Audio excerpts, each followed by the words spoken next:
만약 당신에게 과거의 모든 기억을 가진 채로 다시 살 수 있는 기회가 주어진다면 그것은 축복일까요? 아니면 저주일까요? 여기 시간을 반복하는 한 남자의 이야기가 시작됩니다.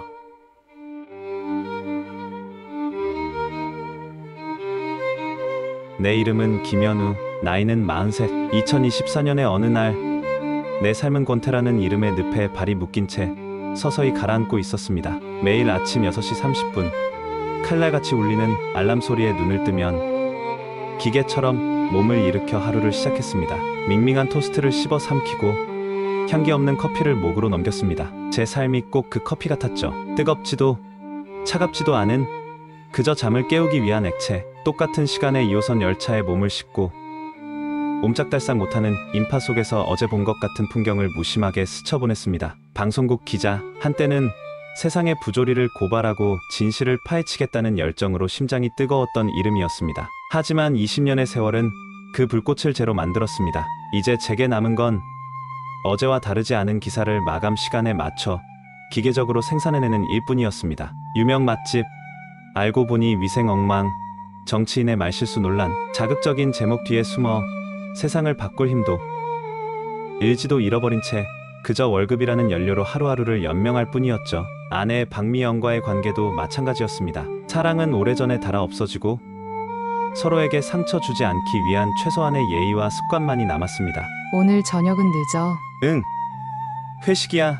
늦을 것 같아 먼저 자. 하루에 한두 번 용건만 간단히 주고받는 통화는 우리 관계의 건조함을 증명하는 의식과도 같았습니다. 그날도 그랬습니다. 시끄러운 사무실 한쪽에서 저는 미영과 의미 없는 통화를 하고 있었습니다. 카드값 명세서 나왔더라. 이번 달 좀 많이 썼네? 그래, 많이 쓴 것 같아. 어차피 내가 낼 건데 뭐. 그 말을 듣는 순간 제 머릿속을 스치는 생각은 걱정이 아니었습니다. 지독한 무의미함이었습니다. 돈을 벌고 돈을 쓰고 다시 돈을 벌기 위해 내일을 맞이하고, 이게 정말 내 인생의 전부인가? 바로 그때였습니다. 가슴을 예리한 송곳으로 찌르는 듯한 날카로운 통증, 숨이 턱 막히고 눈앞의 모니터가 아지랑이처럼 흐려졌습니다. 미영의 목소리가 아득하게 멀어졌습니다. 손에서 힘이 빠져나가며 수화기가 바닥에 부딪혔습니다. 내 첫 번째 인생은 그렇게 끝이 났습니다. 너무나도 허무하게.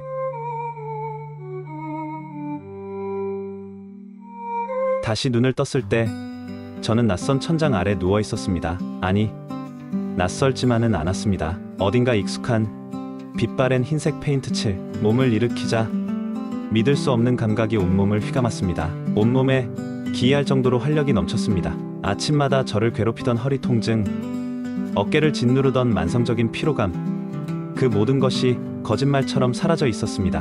마치 오랫동안 잊고 있던 순수한 에너지가 세포 하나하나를 가득 채우는 기분이었습니다. 비틀거리며 다가간 거울 속에는 제가 있었습니다. 하지만 그건 43살의 제가 아니었습니다. 밤샘과 스트레스로 생긴 다크서클도 이마와 눈가의 잔주름도 없었습니다. 대신 주름 하나 없는 팽팽한 피부와 짙은 검은 머리칼, 세상 모든 것에 호기심을 가졌던 그 시절의 반짝이는 눈동자, 20살도 채 되지 않은 18살의 제가 서 있었습니다. 이게 어떻게 된 거야?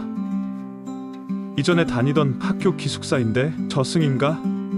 꿈인가? 여기는 제가 다녔던 대학의 기숙사 2인실이었습니다. 삐걱거리는 침대, 벽에 붙은 농구 선수 포스터, 그리고 책상 위 달력은 선명하게 1999년을 가리키고 있었습니다. 제가 죽기 정확히 25년 전의 과거, 이건 꿈이 아니었습니다. 설명할 수 없지만 저는 다시 살아난 것입니다. 18살의 몸으로 43살의 방송국 기자 김현우의 모든 기억을 고스란히 간직한 채로 처음엔 지독한 공포가 밀려왔습니다. 하지만 곧이어 제 머릿속을 번개처럼 스치는 생각, 엄청난 가능성이었습니다. 저는 앞으로 25년간 일어날 모든 일을 알고 있었습니다. 닷컴 버블의 붕괴와 그 이후 떠오를 IT 공룡들 9.11 테러와 그로 인한 세계의 변화, 2002년 월드컵의 4강 신화, 서브프라임 모기지 사태와 글로벌 금융위기, 그리고 스마트폰의 등장까지. 그래, 나는 다 알고 있어.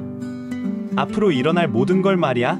좋아. 이것은 신의 권능과도 같은 힘이었습니다. 첫 번째 생에서 저는 그 힘을 가장 원초적인 욕망을 위해 사용했습니다. 바로 돈이었죠. 저는 미래의 기억을 이용해 주식시장에 뛰어들었습니다. IMF 외환위기 직후 헐값에 거래되던 우량주들을 쓸어 담고 곧 닥쳐올.com 버블의 정점에서 정확히 팔아치웠습니다. 사람들은 저를 혜성처럼 나타난 투자의 귀재라 불렀지만 저는 그저 정답을 알고 시험을 치르는 학생일 뿐이었습니다. 결과는 상상 이상이었습니다. 이전 생에서는 꿈도 꾸지 못했던 한강이 내려다 보이는 펜트하우스, 지하 주차장을 가득 채운 슈퍼카 컬렉션, 매일 밤 이어지는 화려한 파티. 저는 모든 것을 가졌습니다. 하지만 이상하게도 공허했습니다. 파티의 웃음소리는 소음처럼 귓가를 맴돌았고 값비싼 와인은 맹물처럼 느껴졌습니다. 이 기이한 기적과 비밀을 나눌 사람 하나 없이 저는 수많은 사람들에게 둘러싸인 채 세상에서 가장 부유하고 가장 외로운 유령일 뿐이었습니다. 그리고 어김없이 2024년, 정확히 제가 죽었던 그날, 그 시간, 파티가 한창이던 펜트하우스 테라스에서 저는 다시 한번 심장마비를 겪었습니다. 엄청난 부와 명예도 죽음이라는 절대자 앞에서는 아무 소용이 없었습니다.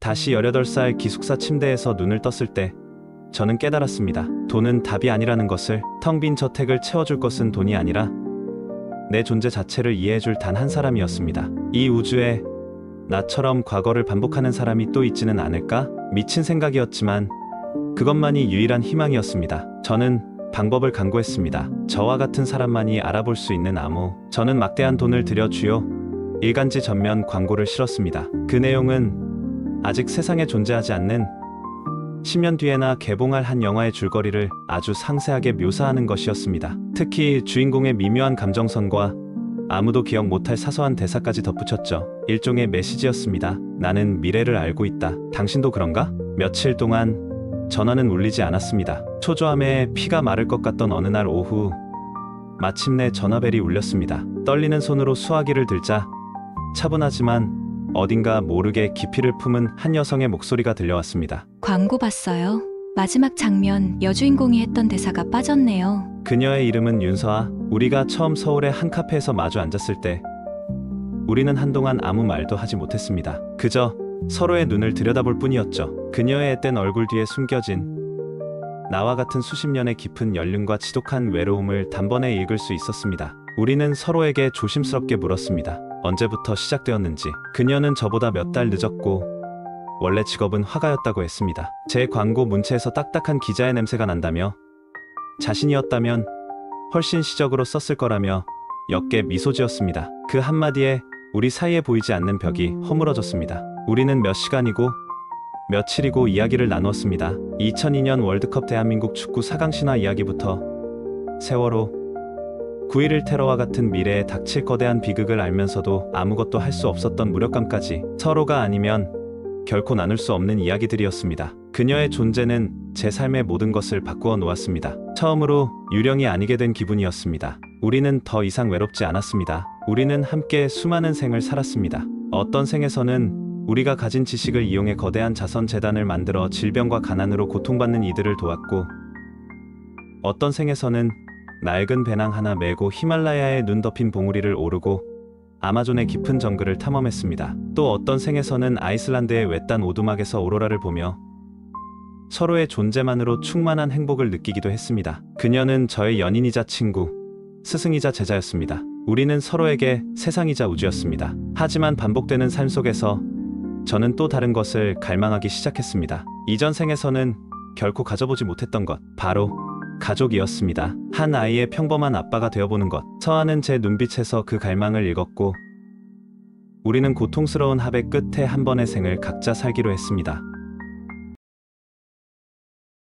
저는 서아와 헤어지고 평범한 삶 속에서 우연히 만난 여성과 결혼했습니다. 그리고 제 인생 최고의 선물인 사랑스러운 딸 소희를 얻었습니다. 공원 벤치에 앉아 넘어져도 울지 않고 오뚜기처럼 다시 일어나는 딸아이의 작은 등을 바라보던 그 오후의 햇살을 저는 아직도 기억합니다. 그 아이의 첫걸음, 서툰 발음으로 아빠라고 부르던 순간, 그 소박한 순간들이 저에게는 수백억 원의 돈이나 세상의 명예보다 더 큰 눈물 나도록 벅찬 기쁨이었습니다. 저는 그 행복에 중독되었고 동시에 그 행복의 끝을 매일 밤 예감하며 고통받았습니다. 이 행복은 유한하다. 2024년이 오면 내 사랑스러운 딸은, 이 아이와의 모든 추억은 먼지처럼 사라질 것이다. 저는 매일 밤 잠든 딸을 끌어안으며 다가올 이별의 소리 없이 울었습니다. 결국 그날이 왔을 때 제 품에서 딸의 온기가 스르르 사라지는 그 감각은 제 영혼을 갈기갈기 찢어놓았습니다. 저는 깨달았습니다.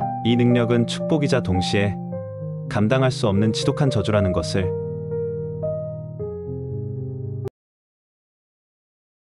또 다른 생에서 서아와 저는 우리의 지식으로 세상을 바꾸려 했습니다. 대형 참사가 일어날 장소에 익명의 제보를 하고 역사적인 비극을 막으려 필사적으로 노력했습니다. 하지만 소용없었습니다. 역사는 끈질기고 거대한 강과 같아서 우리가 던진 돌멩이는 작은 물보라를 일으킬 뿐 강의 흐름 자체를 바꾸지는 못했습니다. 우리가 막은 사고 대신 다른 곳에서 더 큰 사고가 터졌습니다. 우리는 신이 아니었습니다. 그저 시간 속에 갇힌 무력한 여행자일 뿐이었습니다. 그러던 어느 날 끔찍한 변화가 찾아왔습니다. 서아와 함께 다음 생의 계획을 짜던 중이었습니다. 2024년을 기점으로 세웠던 계획이 무의미해진 순간이었습니다. 리플레이의 주기가 점점 짧아지기 시작한 것입니다. 2024년에 끝나던 생이 2021년에 끝나고 다음엔 2018년, 그 다음엔 2014년, 25년이었던 우리의 삶이 22년, 19년, 15년으로 계속해서 줄어들었습니다.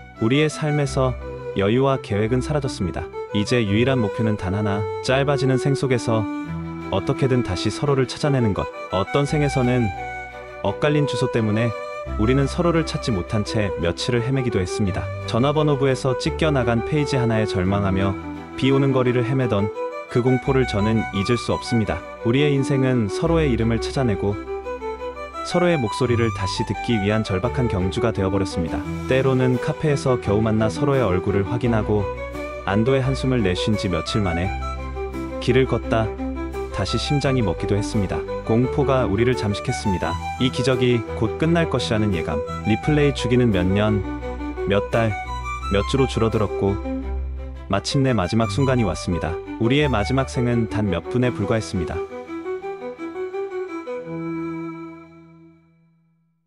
저는 18살의 몸으로 깨어나자마자 기숙사를 뛰쳐나와 공중전화로 달려갔습니다. 서아, 역시 그랬을 겁니다. 수화기를 들고 기억하고 있는 그녀의 번호를 미친 듯이 눌렀습니다. 전화기 너머로 그녀의 가쁜 숨소리가 들려왔습니다. 우리에게 남은 시간은 이제 몇 초뿐이었습니다. 더 이상 절망도 공포도 없었습니다. 수많은 생을 함께한 우리에게는 그저 깊은 사랑과 완전한 이해만이 남아있을 뿐이었습니다. 다시 인생을 시작하자마자 날 찾았네. 현우 고마워. 너무 보고 싶어, 현우. 우리 어떡하지? 당연하지. 서아야 보고 싶어. 너무나 그런데 시간이 거의 없어. 그러게 사랑해. 현우. 나도 사랑해. 서아야, 영원히 다시 태어나도 찾아갈게. 그리고 모든 것이 암전되었습니다.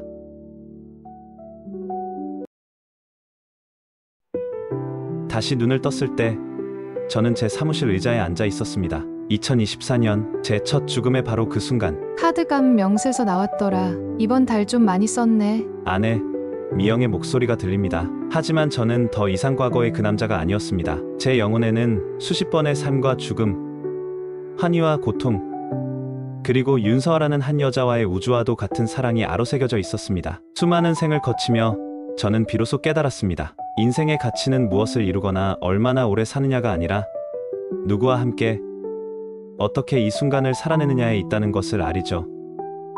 저는 몇백 년 이상을 살아온 사람이 되어 있었습니다. 리플레이는 끝났습니다. 신의 장난 같은 기적은 막을 내렸습니다. 이제 제 앞에는 단 한 번뿐인 유한한 인생만이 남아 있었습니다. 그것으로 충분했습니다. 인생은 정답을 맞히는 시험이 아니었습니다. 매 순간 다른 선택을 하고 그 예측할 수 없는 결과를 온전히 살아내는 과정 그 자체였습니다. 저는 수화기를 굳게 잡았습니다. 가슴에는 더 이상 통증이 없었습니다. 대신 아주 오랜만에 느껴보는 잔잔한 설렘이 차올랐습니다. 그리고 과거와는 다른 아주 새로운 목소리로 대답했습니다. 미영아, 그랬구나. 카드값 잘 관리할게. 오늘 시간 되면 같이 저녁은 외식할까? 당신 좋아하는 파스타 먹으러 가자. 할 얘기가 좀 있어. 그것은 제 인생의 첫 번째 진짜 대화의 시작이었습니다. 수십 번의 삶 끝에 그는 마침내 단 한 번뿐인 인생의 가치를 깨달았습니다. 만약 당신이 현우였다면 어떤 삶을 선택했을까요? 불을 쫓았을까요? 사랑을 택했을까요? 아니면 또 다른 무언가를 찾아 헤맸을까요? 여러분의 단 한 번뿐인 인생에서 가장 소중한 것은 무엇인지 댓글로 여러분의 이야기를 들려주세요.